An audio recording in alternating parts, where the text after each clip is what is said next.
मुंबई के quarter road पर किसी जमाने में एक भुताहा बंगला हुआ करता था। इस बंगले का बॉलीवुड से तगड़ा कनेक्शन है। इस बंगले में जो भी एक्टर रहने जाता वो सुपरस्टार बन जाता, उसकी किस्मत चमक जाती और ये सब अचानक होता। सिनेमा की दुनिया में ऐसे कई किस्से हैं जो लोगों के लिए काफी चौंकाने वाले हैं। उनमें से ही एक किस्सा भुताहा बंगला का भी है। कहते हैं इस बंगले से अजीब आवाजें आती थी। जो भी इसके पास से गुजरता था वो आसानी से उन आवाजों को सुन सकता था।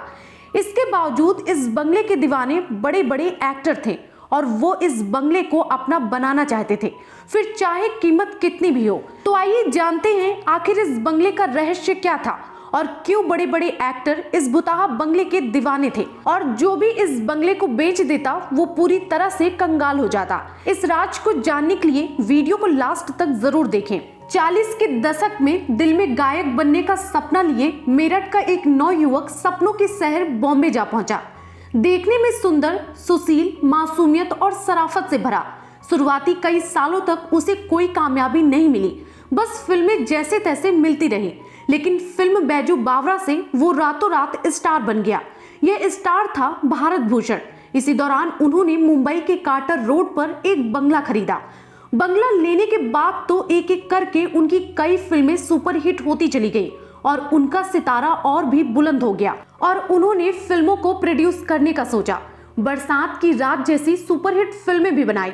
इसके बाद उनकी 2-4 फिल्में फ्लॉप हो गई। उन पर कर्ज बढ़ा तो उन्होंने ये बंगला बेचने का सोचा। उन दिनों एक और स्टार तेजी से उभर रहा था जिसका नाम था राजेंद्र कुमार। वो स्टार तो बन गए थे लेकिन अभी सुपरस्टार बनना बाकी था। दूसरी तरफ परिवार के लिए उन्हें एक बड़े घर की जरूरत थी। एक बार जब वो कार्टर रोड से गुजर रहे थे तो वहां के भुताहा बंगले ने उनका मन मोह लिया। लेकिन बंगला काफी महंगा था। साथ ही कई लोगों ने यह भी कहा कि यह बंगला भुताहा है, इसमें से अजीब आवाजें आती हैं। लेकिन राजेंद्र कुमार को समुद्र किनारे स्थित यह बंगला काफी पसंद आ गया और उन्होंने यह भी सुन रखा था कि इस बंगले ने भारत भूषण की किस्मत बदल दी। लेकिन उनके पास उस बंगले को खरीदने के लिए पैसे नहीं थे। लेकिन फिर भी उन्होंने किसी तरह यह बंगला भारत भूषण से 25,000 रुपए में खरीद लिया। उन दिनों 25,000 रुपए एक बहुत बड़ी कीमत थी। राजेंद्र कुमार ने अपनी बेटी के नाम पर बंगले का नाम डिम्पल रखा। बंगले पर आने के बाद राजेंद्र कुमार सफलता की सीढ़ियां चढ़ते गए और भारत भूषण बंगला बेचने के बाद कंगाल होते चले गए। यह बंगला राजेंद्र कुमार के लिए काफी लकी साबित हुआ और वो राजेंद्र कुमार से जुबली कुमार बन गए। ऐसा इसलिए क्योंकि उनकी फिल्में बॉक्स ऑफिस पर 25 हफ्तों तक टिकी रहती थी। यह वो दौर था जब राजेंद्र कुमार बॉलीवुड के सबसे अमीर सुपरस्टार बन गए थे।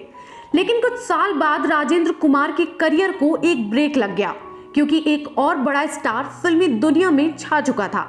नाम था राजेश खन्ना। राजेंद्र कुमार को राजेश खन्ना ने कड़ी टक्कर दी और उनकी फिल्में फ्लॉप होने लगी। इधर राजेंद्र कुमार का यह बंगला राजेश खन्ना को पसंद आ गया। राजेंद्र कुमार को भी पैसों की जरूरत थी।